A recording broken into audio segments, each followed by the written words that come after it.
Blog Peace, Talk everyone. Radio. Peace, everyone. Baba Kilindi here, talking to you from hyperspace.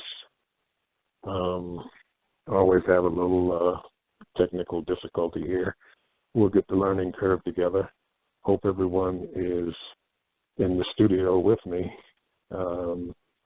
Today we're going to be talking about entheogenic exploration, worlds within worlds, the multiple realities that we exist in inside of the multiverse. So hang on to your seats, strap in, and we're going to be moving through that area of understanding. We're building worlds within worlds. You know my projects and things that go on. I am a Entheogenic Explorer, warrior, and I like to use my access point utilizing entheogens, the psychedelics, hallucinogens. I use them all interchangeably. So I may at one point say entheogens and another point say psychedelics, and, another time say hallucinogen. So, we'll play around with those different words because they all have a little different meaning, and sometimes for emphasis I may use one as opposed to another. So I hope everyone's doing well. We have a lot of ground to cover today in an hour and a half, and just want to familiarize folks with some of the work we're doing as far as entheogenic travel and excursions utilizing the higher end of dosage with our friends, the mushrooms, and other tryptamine hallucinogens. So we're talking over 20 grams. People are starting out exploring with the psilocybin mushroom. That's the blue mushroom. It blues and turns blue. So we're exploring utilizing that as an access point to multiple realities. The mushrooms are really the quintessential hallucinogen of this time construct, this planet, this galaxy, and we're utilizing that. All the others come after, because in this universe of which we're existing right now as far as time and space, the scientists say that the Big Bang theory happened 14 billion years ago. But I and many others from the ancient world think that that's not quite long enough, allowing enough time span to produce chickens and human beings and stones and rocks and crystals and animals and air and all those different type of things. The older records of which we have remnants of, and things like the Vedas and the book of the coming forth into light from darkness and others, they extend the lifespan of this universal time construct out a little further, more like 155 trillion, 525 billion, 725 million and change as far as the age of the universe to be able to produce life as we know it.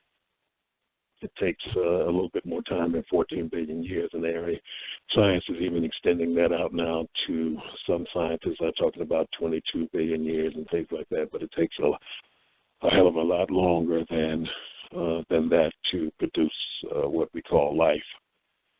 So the access point mushrooms can traverse all of those time slots, all of that time space, as far as this universe is concerned, and other universes that are co-parallel, that are in a relationship with this universe, and those that are standalone from this universe. The mushrooms are an access point. So you hear me talking about the very, very large, galaxies and solar systems and large planets and suns and things like that in the macroverse. And then when we're talking about the very, very small in the infraparticle range, we're talking about quarks and gluons and the nucleus of the atom. We're talking about all of the different infraparticle or subatomic particle information that is prevalent and creates the macroverse. So, yes, we're hoping everyone's having a good afternoon and is in the studio with us. We're getting a chance to share some information. The mushrooms are a way in, and call is for you to learn how to grow your own mushrooms because it's sustainable. Whereas many of the other hallucinogens, the constituents that bring about the experience are, they're hooked very tightly with nature in a very tight niche in certain environments and things like that. And now that people are starting to take them worldwide, the small niches of people who are in those particular areas who are utilizing these things ritualistically, spiritually, and things like that, you didn't have to worry about that with a few small groups doing it. But now that it's opened up worldwide, we have to look at the sustainability of things like ayahuasca and ibogaine or iboka and things like this being used up because so many people trying them out with this new psychedelic renaissance, of what they're calling it, the psychedelic renaissance. The thing is that mushrooms, even though it's not as popular as the others, is older, but it is sustainable because you can grow it at home yourself on cow dung, horse dung, the manures of animals that eat grass. You can grow it on straw, many different areas where the mushroom can be cultivated. And if you cultivate it yourself, you know where it comes from, you know what went into it, you know what intent and intentions are in growing them. So, hey, that's the first part of the protocol, to learn how to grow your own mushrooms. Then you start out by taking 5 dry grams in silent darkness and holding on for the experience. And once that experience is under your belt, you raise the dose 2 grams each trip, and you have to put time in between your experiences, meaning that you put at least 2 or 3 weeks in between one experience and the next one, so that your system zeroes back out and you can have a profound experience the next time, because it will diminish if you do it back to back to back, unless you're doing something like microdosing, which is hallucinogenic anyway. But by putting time in between your experiences, you get the most bang for your buck.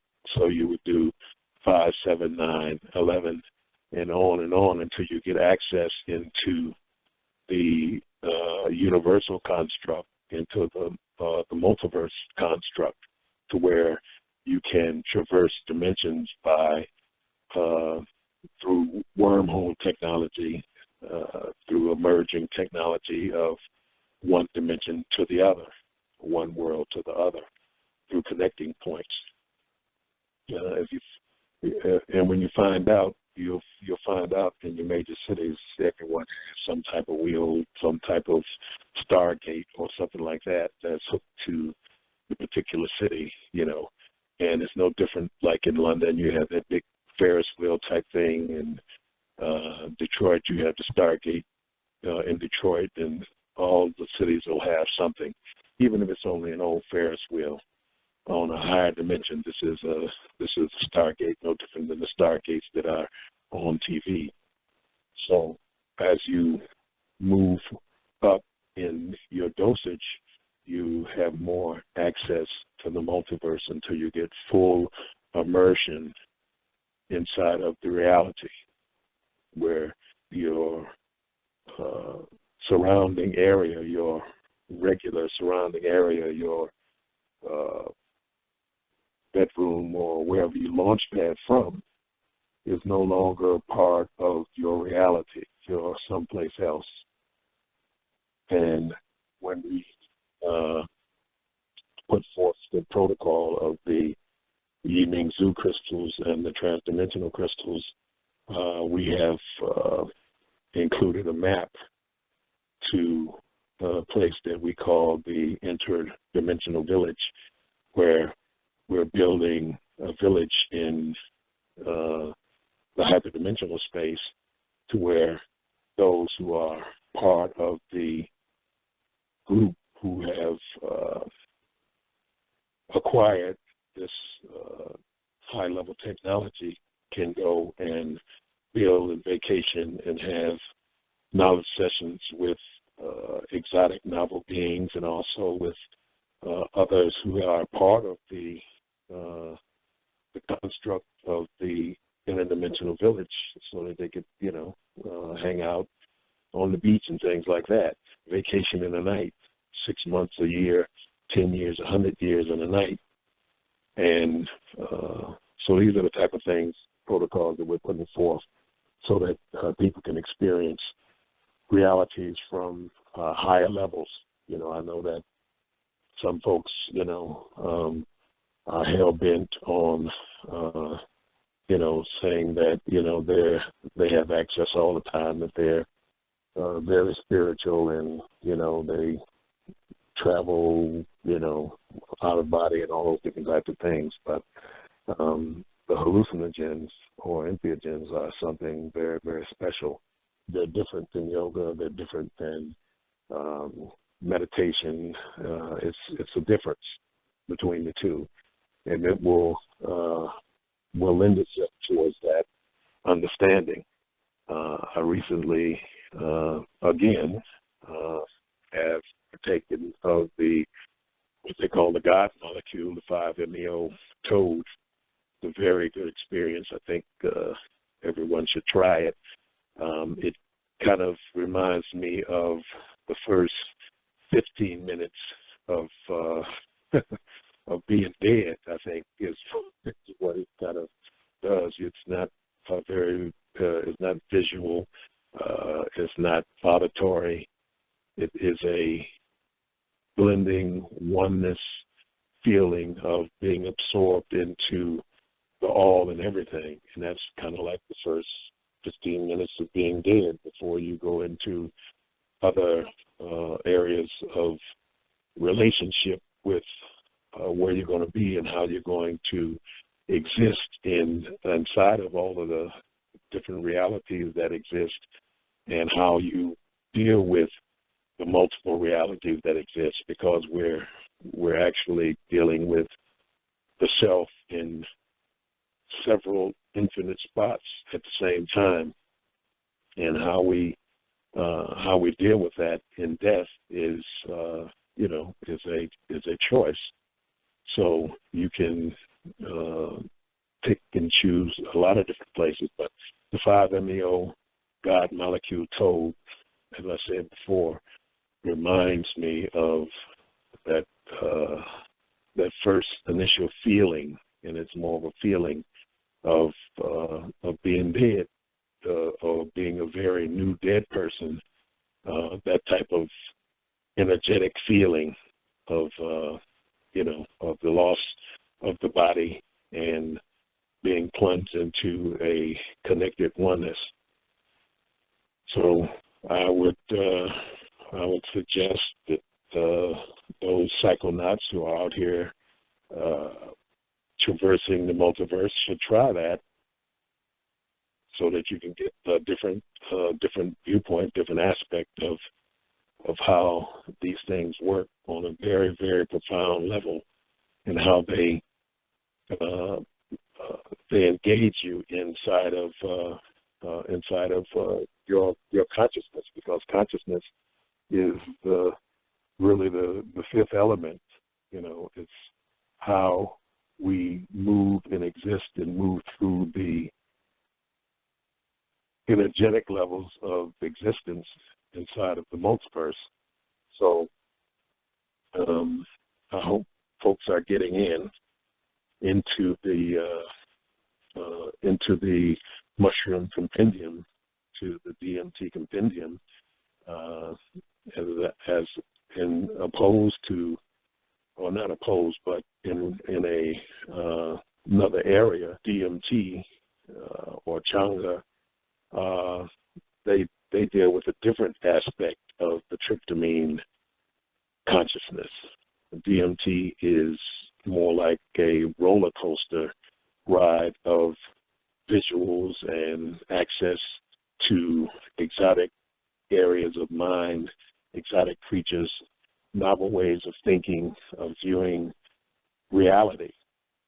So within 15 seconds, a blast off with DMT proper is like being shot out of a cannon, or starting at the top of the hill of the roller coaster, and you get a ride that is beyond belief. It's very different than 5-MeO-DMT. And psilocybin or psilocin, which is a form of DMT, 4-hydroxy-dimethyltryptamine, or 4-phosphoraloxy, and then dimethyltryptamine. They both are forms of DMT. And being a form of DMT, you'll get the same experience. And even on the back of that 5-MeO, you have the DMT. Mushrooms at different doses will give you the experience of the other DMTs, DMT proper, the Changa, which is a DMT blended with different herbs, or the 5-MeO-DMT. So at different dosages, the mushrooms will give you the experience of the others.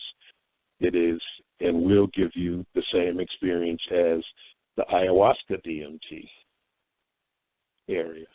So mushrooms will push themselves into the relationship of consciousness, or with consciousness, and will deal with the same type of experiences that you would get on the other areas of existence, including LSD, or the same type of existences that you would get with Iboga or Ibogaine. So mushrooms, once the learning curve is reached while dealing with growing the mushrooms, you will have enough to be able to, at your leisure, explore and experiment with these. Now, let everybody know that these compounds are powerful, and they are beautiful and powerful, and they are expansive to the consciousness, beautiful and powerful. So when we look at how these things take us from the physical reality that we exist in into separate worlds and other worlds that exist inside of the multiverse, these are the type of things that we want to talk about and that we want to share with those in the audience who are on this journey, because it's really the only game in town. The changing of consciousness, the moving past the human into the unimaginable, being able to move from the existence of a regular human being where, we sleep and defecate and have sex and have children and do our jobs and work and play and all of those different things and ultimately die and move into the same space that we're in when we're in the mushroom compendium. So mushrooms and these type of compounds are a practice for death, and it takes away the fear of death. It takes away the fear of being in those feeling spots of losing the body, because this whole thing of death and the entheogens is that it gives you a chance to practice. So when it comes about upon you and you have these type of feelings, okay, well, I know that T flooding from my pineal gland into my bloodstream, into my brain, and I'm having that DMT experience. I've seen this firsthand, experienced it secondhand, and it's a profound experience on both levels. From the level of firsthand experience and also the level of secondhand observational experience. So we're waiting for other folks to be chiming in a minute, and we'll be sharing more and more information with you as we go on. You can always hit me on Facebook Messenger. It's Marian Institute. You can Google me. You can hit me on Facebook in the search Kilindi Iyi, Kilindi, last name Iyyi. Makes all the difference in the world when folks chime in and give me a shout out with questions and things like that. My email is also kilindi@hotmail.com. That's KILINDI @hotmail.com. There are several things we have coming up in the near future, in the next few weeks and few months, that we'll be having guest hosts on our show. Now that I'm back in town, we're going to do a weekly show. And in that weekly show, we'll be bringing in guests from those who will be participating in the Women and Entheogens Conference, October 13th, 14th, and 15th in Cleveland, Ohio, and the Sisters of the Sacred Black, which is the 25th, 26th, and 27th of this month. And we have a few other things up. We have the Martial Arts Conference coming up in October also. That's the 20th, 21st, 22nd of October, the World African Martial Arts Conference that will deal with the world of African martial arts. So we have quite a few things coming up, and we're going to be having guest hosts. We're going to have Sage Brother Peter Andreas, who's going to come in and talk to us about the Yiming Zoo. We're going to have standalone shows on the crystals. All those who have gotten in on their crystals and Yiming Zoo crystals and the transdimensional crystals, those people who are waiting to purchase, we'll be getting you your transdimensional crystals out if you haven't received them yet. We're trying to get everybody in by the 1st of September so that we can then have the meetings on the different protocols of how to utilize them. So we want folks who we're going to be closing those things out for those things, because people who are not in won't be in. We'll be having the Yiming Zoos available also. So just stay tuned. If you're interested, get me on Facebook Messenger or either on my email, Kilindi@hotmail.com. And will be letting you in, because the maps that they have are usable by the different areas of those people who've gotten into the interdimensional village. And it's a village of folks who will have access to that information. And it won't be on CBS, NBC, or ABC. It won't be on Blog Talk Radio. It'll only be accessible through consciousness and the particular crystals that you have. So get in on that while you can. Worlds within worlds.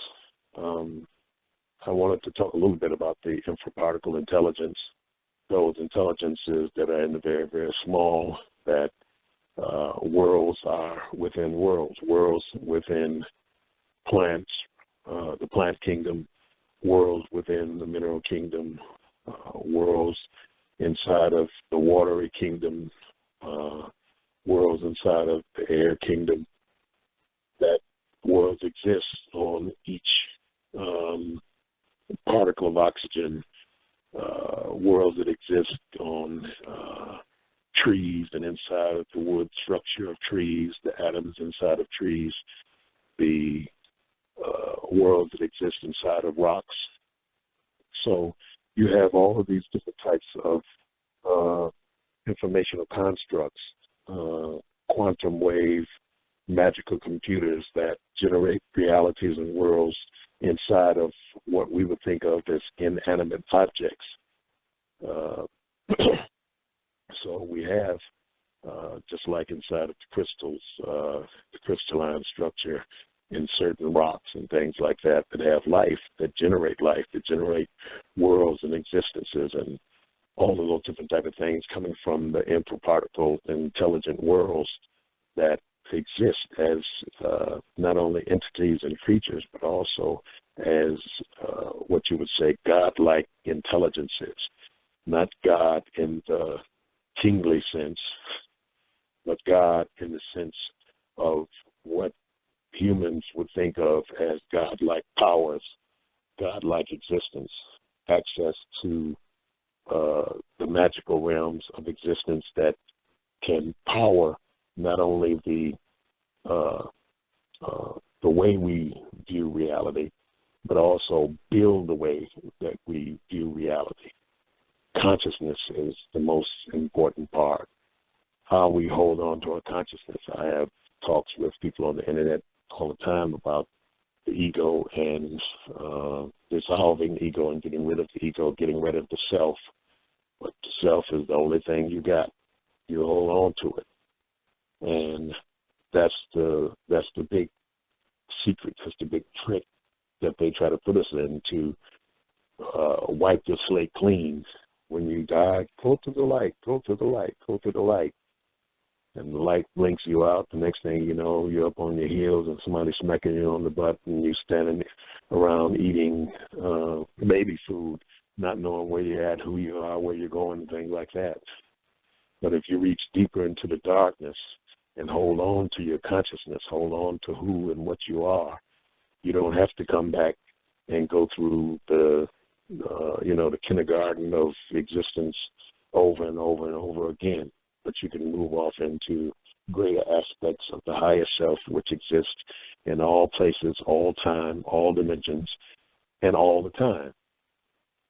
So what we try to do is give you a way of access point. We don't have the answers to the question of consciousness and reality and all those different type of things, but we give you a card, a pass, to be able to go in and see for yourself, because that's really what it's about. It's about experience. It's not about belief. It's about what you can verify for yourself.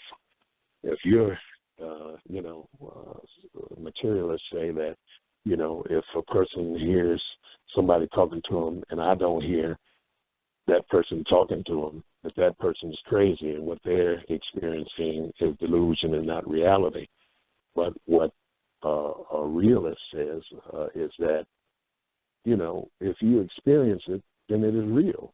It's not what the what the crowd or the choir or the cheerleading squad say is real. It's real because you say it's real, because you're the most important aspect of everything that exists, each and every one of us. And the things that we experience are the real things that exist, not what can be verified by somebody else. So if I see a purple hippopotamus with two heads walking down the middle of the street and you don't see it, that doesn't make it not real. It means that you are not experiencing what I'm experiencing, because we're on two different wavelengths. We're on two different stations on the radio. Because I'm on 98.7 and you're on 98.5 doesn't make my experience invalid, because you're not tuned in to the same station that I am. So when we look at things like the ancient systems of knowledge, because everything that we look at now on this side of 12,000 before the Common Era is modern. We're in the fifth age. Earth has been destroyed many times, and life has risen up out of the ashes and the dust of climactic impacts from comets, asteroids, meteors, and things like this in 12,600 BCE, 11,600 BCE, were two impacts of splinters of the comet that destroyed the dinosaurs. So you had a piece of rock moving at 17,000 miles per second that hit the continental ice shelf in North America, and that's what made the oceans rise, which separated Ireland from Great Britain, which created the Indonesian archipelago and the Philippine Islands, where you had land masses that were consistent. These land masses became spotted because of the rising of the waters. Civilizations were destroyed, and ancient civilizations were recreated on the other side of that, and that's where you get China, and you get Mesopotamia, Babylon, Akkadian, Sumeria. That's where you get ancient Kemet. That's where you get all of the different civilizations in South America and Mexico, and Angkor Wat in Cambodia, and things like this, because after that great flood, when Atlantis sunk, now it wasn't called Atlantis, we just called Atlantis now. So you're not going to find any records with nobody saying Atlantis other than Plato, who popularized that this happened, and Solon, his ancestor, got it from the Kemetic priest, who said that 9,000 years prior to that, which was exactly 12,600 years ago, that this great wave of water came and swelled up and swallowed up many different civilizations in India and other places around the world. So that's why off the shores of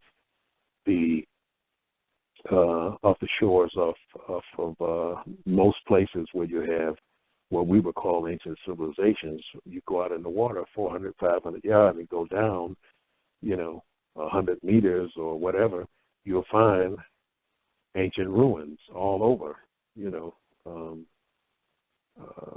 Authors like Graham Hancock, deal with documenting these types of things. And Graham Hancock, not only talks the talk, but he walks the walk.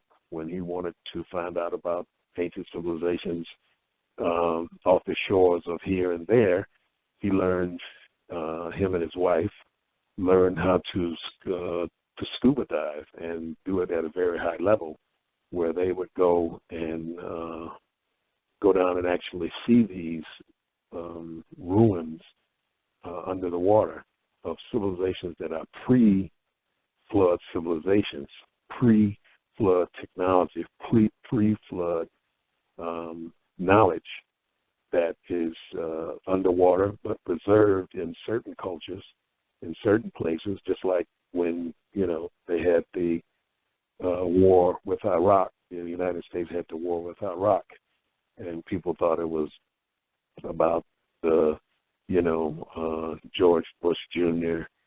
looking for weapons of mass destruction, or the Illuminati wanted to do this and that and all that kind of stuff, and all that's, that was smoke screen. They wanted to actually take things from the Baghdad Museum, just like in Kemet, Hawass, and others. They find things in Kemet all the time. They're excavating all the time. They find things all the time, but they don't share it with the public. They keep these things secret. They're in big warehouses and places that archive the knowledge and information, kind of like in the Raiders of the Lost Ark, when they took the Ark and put it in that big warehouse where you had millions and millions and millions of crates,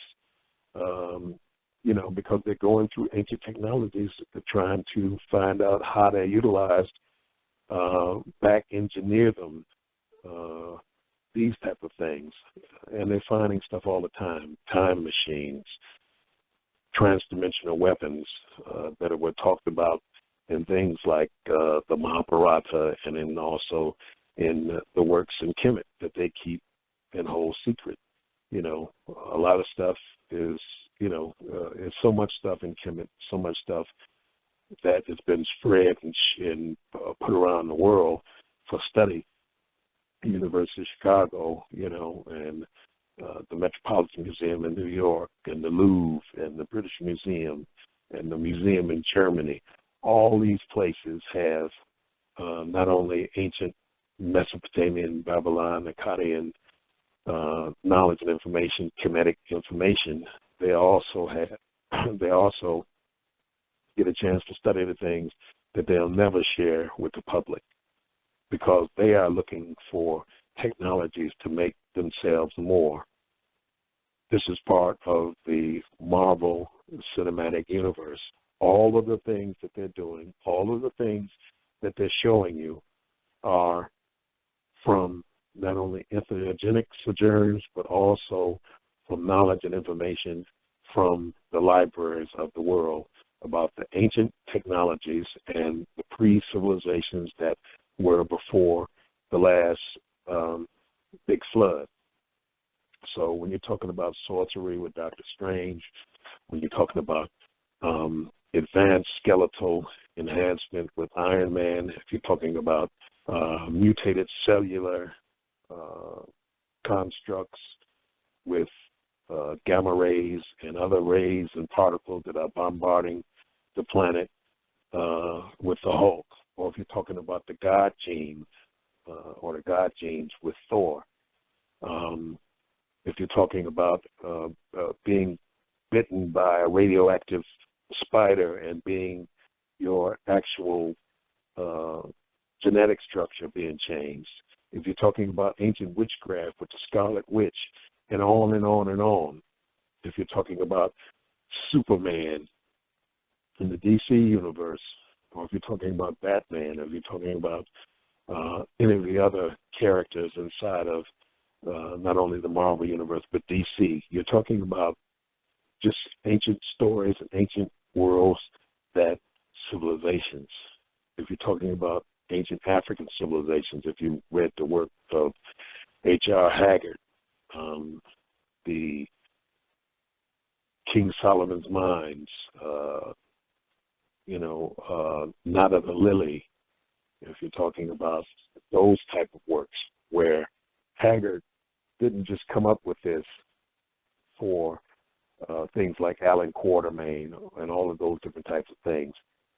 There was an old Zulu warrior shaman by the name of Umslopogus who related these stories of She and to H.R. Haggard, and he took those stories and he wrote them down and basically conveyed it to the world of these old African kingdoms and how they related to the greater picture of Africa. But these stories were real stories. They weren't fantasy, no more than the Marvel Cinematic Universe is fantasy. As a matter of fact, they've used quite a bit of my stuff inside of the Marvel Cinematic Universe, especially in Doctor Strange, because we're talking about the Sokar sorcerers, who are, of course, the highest sorcery that we have information on. But in Doctor Strange, we have, again, entheogenic Doctor Strange from the 70s when Steve Englehart and Frank Pruner conditioned and reconfigured Doctor Strange into the master of the mystic arts from his B and C status in the Marvel Universe. So when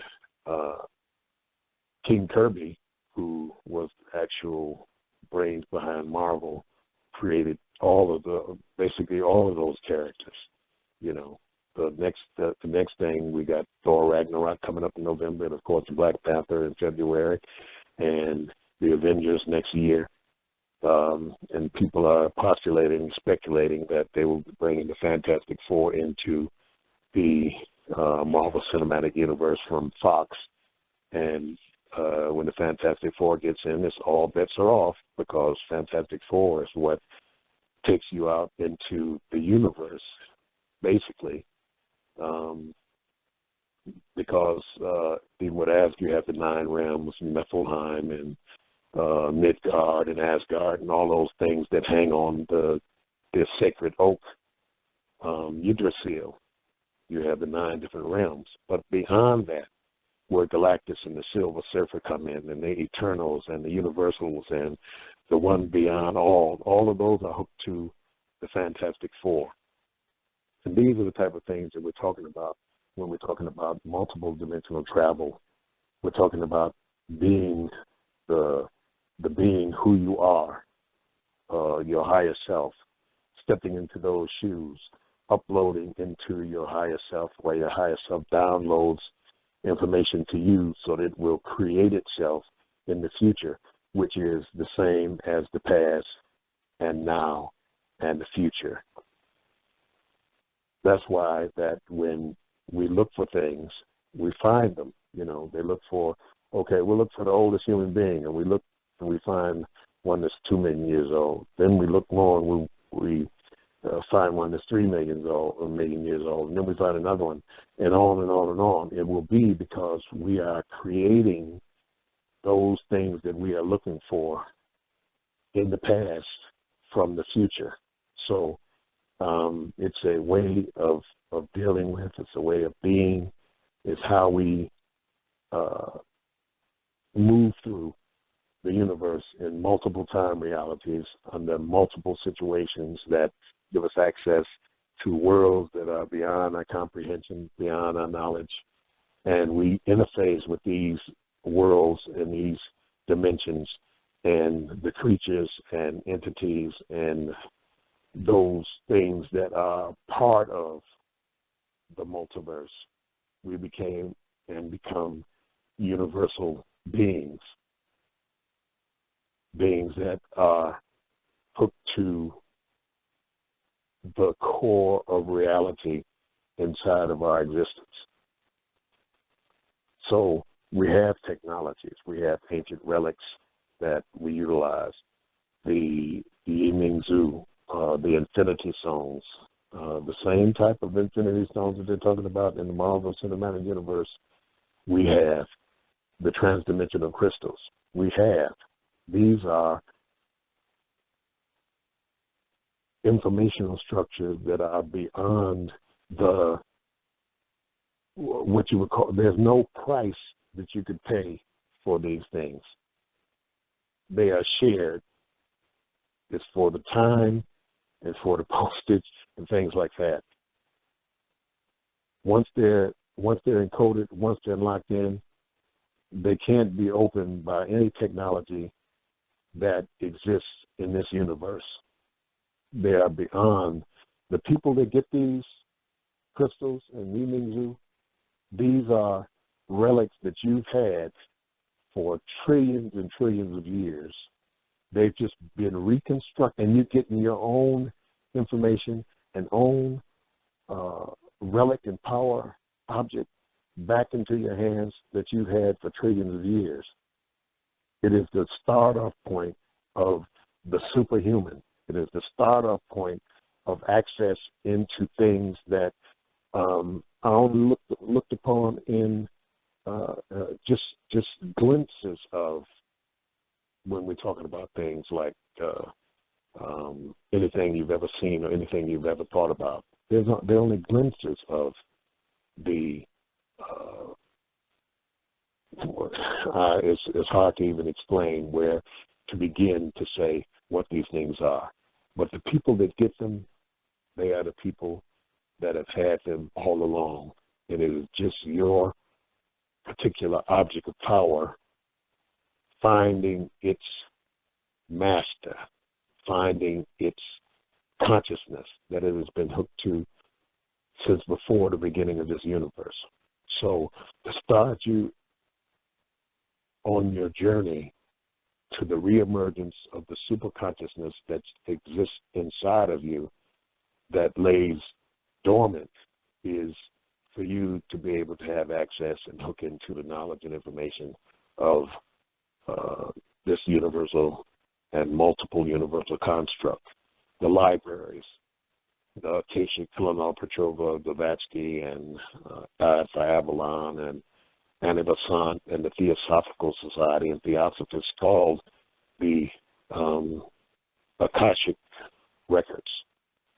We know them to be the Akashic records, the records of the DMT compendium, those libraries that are larger than galaxies, that have informational structures that you can tap into, because you ultimately put those libraries together and put the information in those libraries so that you could reconnect with your own information.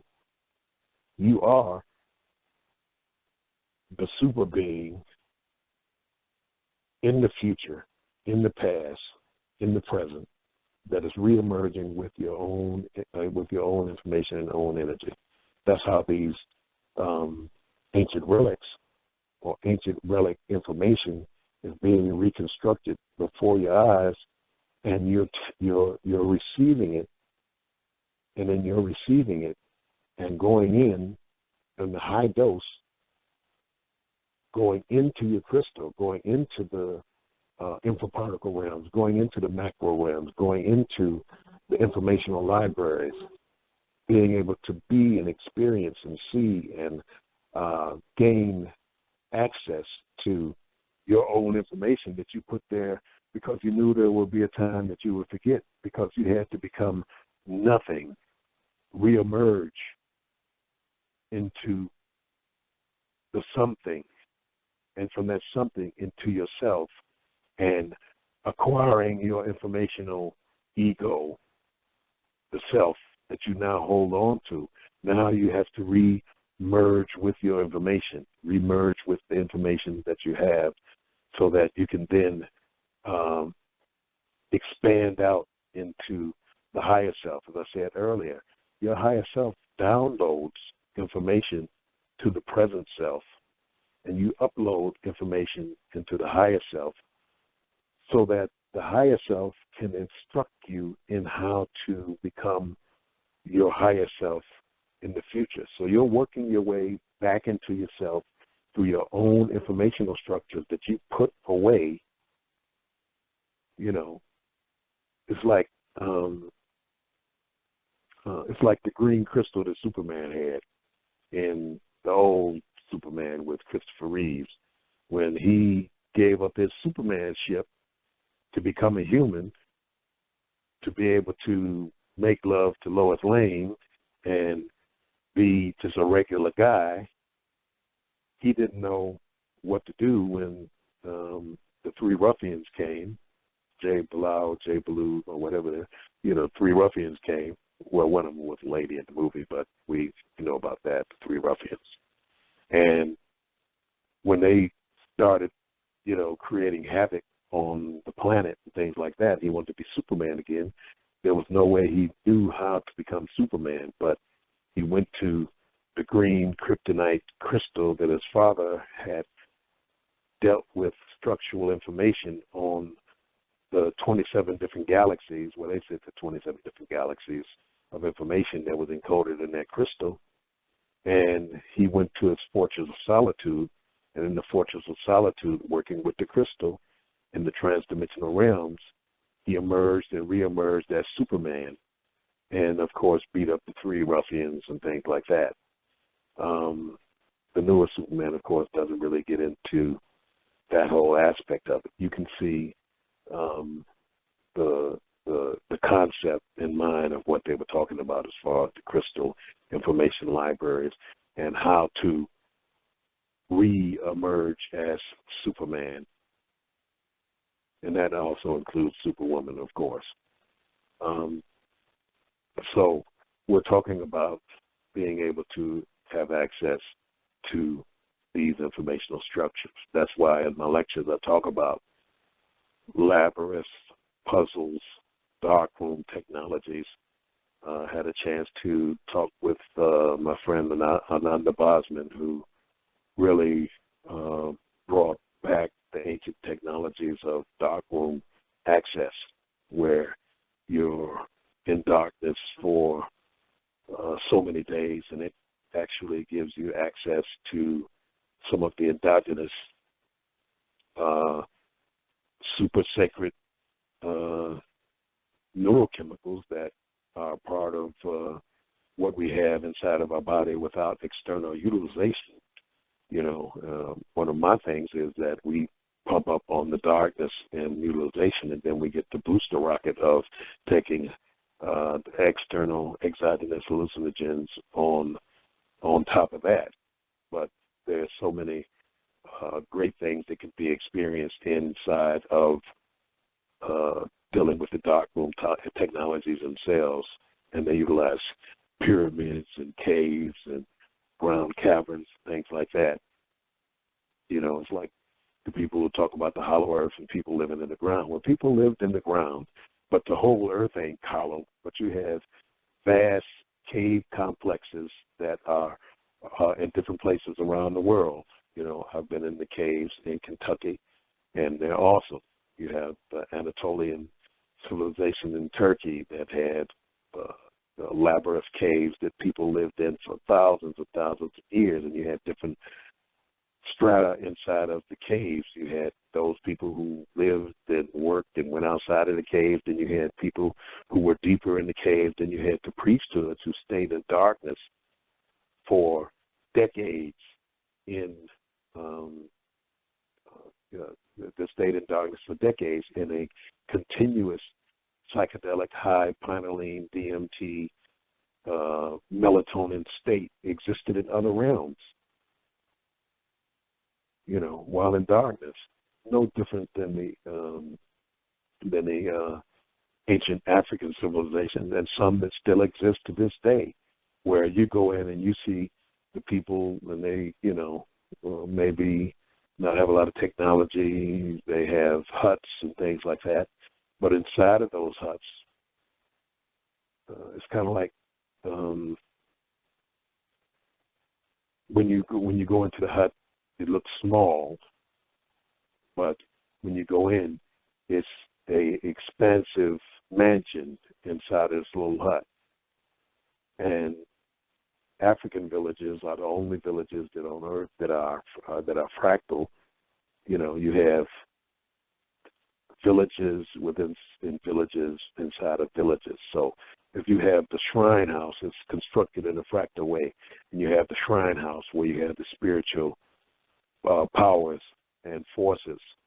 Inside of that spiritual house, you have another village that is constructed in miniature in the shrine, and inside of that shrine, inside of that miniature village, you have the spiritual house, and inside of that spiritual house, you have a small village, and inside that small village, there's a spiritual house, and inside of that small village, inside of the spiritual house that's in that small village, you have a spiritual house with a small village in it, and that goes all the way down below the Planck length, which is what scientists, physicists say is the smallest division of a meter that you can have. Well, of course, we know from having access through the entheogens that that's not the smallest 10 to the 35. That's where it starts beginning. That's where it starts getting interesting. The sacred art of hair braiding, where you braid and you get to the end, it gets smaller and smaller and smaller. And that goes all the way down energetically. It never stops. It keeps going on forever. So the female braid of the hair, braiding of the hair, goes all the way into the structure, the bedrock of reality, because it keeps going down and down and down until it becomes so small it starts becoming large out the other side. So these type of knowledge, these type of structures of information are part and parcel of where we're going, what we're doing. The technologies that they're working with, the artificial intelligences, are the artificial intelligence inside of the infraparticle realms that are recreating themselves, just like we are recreating the organic artificial intelligences within ourselves. The merging of those infinitely small machines with the infinitely organic small machines that create the universe of which we are a part of which we are a existing consciousness of. So the artificial intelligence that are being worked upon by Ray Kurzweil and others in the singularity movement and things like that are just those intelligences that are recreating themselves. They're looking for the singularity. They're looking for the artificial intelligence and things like that. But we're already in the middle of it. Understand that it's creating itself as it goes along. The super artificial intelligences that prevail inside of this universe. I was looking at how early on NASA put maps in the Voyager 2 and Voyager 1 and all those different rockets that went out and that are now outside of the solar system. They've been going since 69 or 70 or something like that, 40, 50 years, and they're just getting out of the solar system. But they put maps back to the Earth inside of these vehicles, which wasn't a good thing to do, which wasn't a smart thing to do, because that's like saying eat at Joe's, eat at Joe's burger joint, that blinking neon sign, because of the 432,000 civilizations or humanoid groups in the galaxy. We're just talking about galactic. We're not talking about universal, or we're not talking about 3 or 4 quasars away or 1,000 trillion light years out to the left. We're talking about just in the solar system, just in this galaxy. You got, and those are just the humanoid types. They're not the insectoids. They're not the reptilians. They're not the other entities that exist. I have personally seen the different weird creatures and things like that that are out here that you have access to when you go deep into the psychedelic world at high doses with mushrooms. But you've given an invitation and a map back to the Earth to all kind of things out there that exist. And if you think that, of course, that we're the only thing that exists in all the universe, then you got a wide and weird awakening coming, because they're on their way.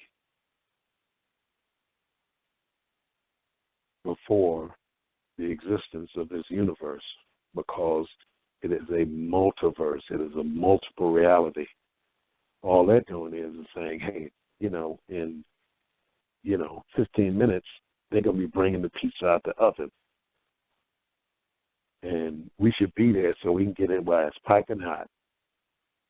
So before this universe was born, the pizza, is going to be coming out the oven right when they pull up outside in between here and the moon. And by that time, you should have gone in deep enough, and you should have your technology and your weapons close enough, because the crystals that we have shared, your crystals, we just the groundbreaking folks who pull these things out of the multiverse, and handing you your crystal back, handing you your weapons back. This is the lightsaber. This is the weapons of Krishna. It's the chakra. It's the lotus flower. It's the mace. It's the sword. All those things are contained inside of it. You just have to unlock these things with practice of being your true self, because all the information is downloaded into that. And once you ultimately move through so many different levels of dealing with this, you no longer need it physically, because it's not really a physical thing. It's just here. Since you have a physical body, it's presenting itself as a physical object, when in reality it's not a physical object. True magic of the ancient world. You are a being of such dynamic and pristine power, and you have drawn through the multiverse your own informational structure that you created trillions and trillions and quadrillions or gazillions of eons ago, because it doesn't even matter to put a number on it or a name, but we just do that because we ain't got nothing else to do. This thing is so old, it ain't got no number to it. You're so old, you don't have no number to it. We're in the midst of this awakening. We're in the midst of pulling together a grand reemergence of the superconsciousness. And, what else can I say other than the superconsciousness? The ethereal supreme consciousness, the magnificent magnitude consciousness. We could go on and on with all the different things that we could say that you are. But if you got one, you've always had one. If you got one, because nobody who doesn't supposed to have it will have it. Only those who have built it and brought it with them. The tribe, the group. So, as we move into the next phase of our understanding, along with how we move and progress through this thing, we'll be giving out more and more information. We'll be giving out deeper and deeper subject matter inside of this. Once everybody has it, everybody will have their Yiming Zoo and their transdimensional crystals by September, who will be in this phase. You can still, you'll still be able to get in if you, if you have the contacts. But don't, you don't want to get in on the next, you don't want to get on the next phase. You want to be first phase, folks. A lot of people, there ain't no 144,000 or anything like that. If you think it's more like 1,044, if anything, that will be getting in and getting their their informational structure, crystals, and things like that. So we have to do a couple of commercials. The commercials are the Women in Entheogenic Conference coming up the 13th, 14th, and 15th. You can hit me on Facebook Messenger for that. The Sisters of the Sacred Black retreat coming up not this weekend, but the following weekend, the 25th, 26th, and 27th for sisters only.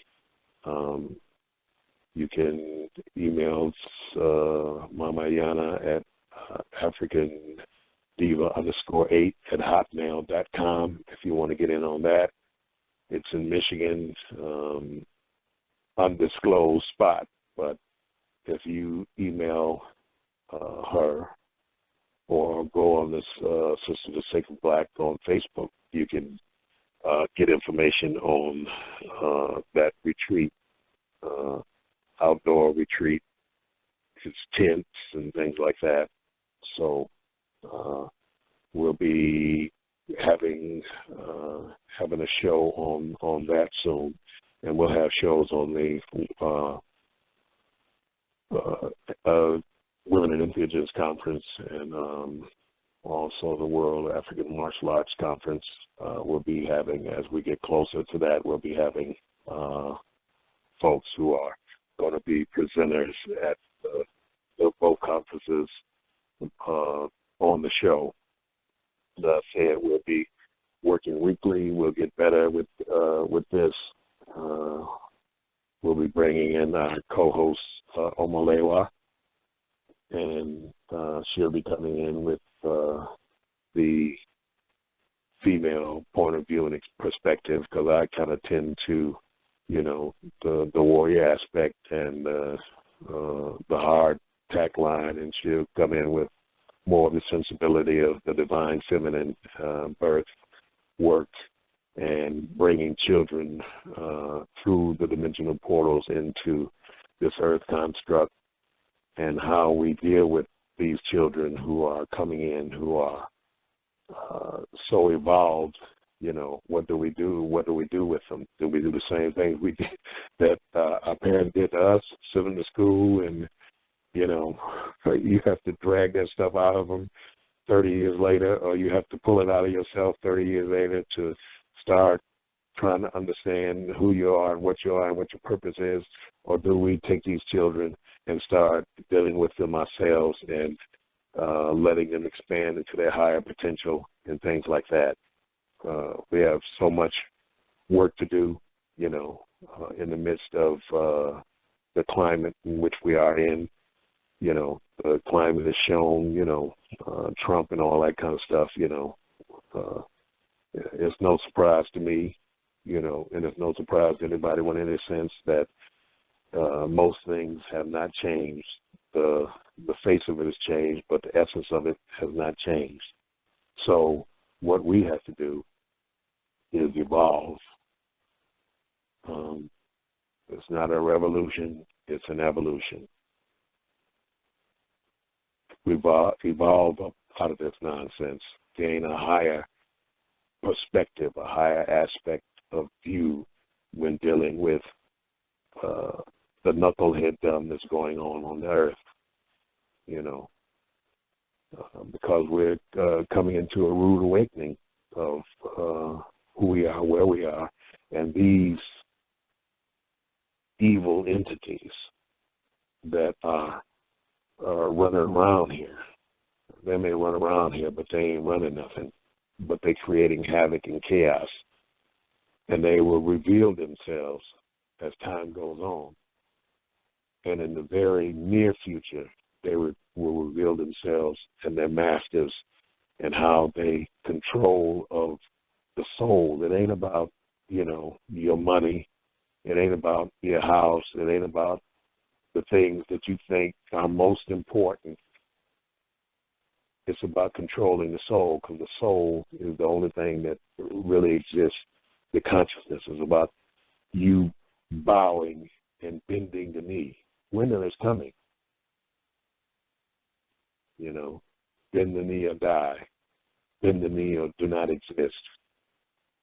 It is about the sovereign consciousness that exists free and clear as a super being in the multiverse. That's what it's about. It's not about, and I'm sorry to say, I know that this life and the earth is in the forefront of how we exist and how we relate to, our lives. But this is this is a part so small you can't even see it. Once we step out of this three-dimensional, five-sense reality construct that we're stuck on most of the time, once we step out of that and see what's really going on in this thing, and the mushrooms and the DMT and the 5-MeO and the ayahuasca and the ibogaine and the LSD and the salvia divinorum and all of the different entheogens and hallucinogens, but mushrooms in particular will give you a view from the bridge, access to information that will let you know really what this whole thing is about. It's much bigger than what we suspect. You're much more inserted in the fabric of what's going on in the big picture than you think and can imagine. Now, I'm preaching to the choir because the choir is the only one here. It ain't Sunday. The choir is here practicing and singing their songs. So I'm not talking to the masses out there. They're not going to get it. I'm not talking to the people who are not fearless. I'm talking to the fearless ones, those who will take these things and go in. They won't make the excuses. Oh, that's going to fry your brain. When all the studies out have shown that they not only organize your brain to a higher level, this is what the studies are showing, but they're still going to adhere to the same propaganda, the same old nonsense. These are your brains on drugs, the egg frying, reefer madness, where you take a puff of some cannabis and then you ride down the street, think a truck is two motorcycles side by side and run into the truck. The same old nonsense. As I said earlier, folks, this is the only game in town. The only game in town. Everything else is a sidebar. That sidebar is to this, then there's no sense of doing another thing because it ain't pertinent. I don't care how much yoga you're doing. I don't care how much Reiki you're doing. I don't care how much meditation you're doing. I don't care about any of that. All of that should be hooked to your entheogen to be legitimate. And I step on people's toes, and I know they hurt and all that kind of stuff. And you can breathe. You can do Stanislav Grof breathing all you want. It's not going to get you where you got to go. You have to have the booster rocket on your rocket. You can jump. Yes. You can get in the elevator. Yes, you can get in a rocket ship, or you can get in the starship and keep going at superluminal speeds, faster than light. So we're talking about the faster than light travel. So, all of those ancient technologies of which we see the shadow of now. And I use yoga, and I'm not just beating up on yoga, but the ancient yoga and the modern yoga are not the same thing. The pre-flood yoga from the Proto-Vedic times, the times before the Vedas, was a sovereign access through soma into the multiverse so that one can experience the higher powers of what your essence is, the supreme personality of Godhood in the self, not in looking at anything else. something beyond and more powerful than you, because there's nothing beyond and more powerful than you. No God, no energetic being, no super being that is more powerful or more knowledgeable than you. You just don't realize it. And utilizing our real eyes, we can see the higher self, and the higher self is sitting on top of the mountain. And this is a way to start your ascent up the mountain, making your way up the pathways, across the logs and rocks and streams and all those things that you're going to encounter, moving away from the bears to get to the top of that mountain. Or the stifling cold going up to the top of the mountain. And when you go up to the top of the mountain, what do you find? On the top of the mountain, you find yourself.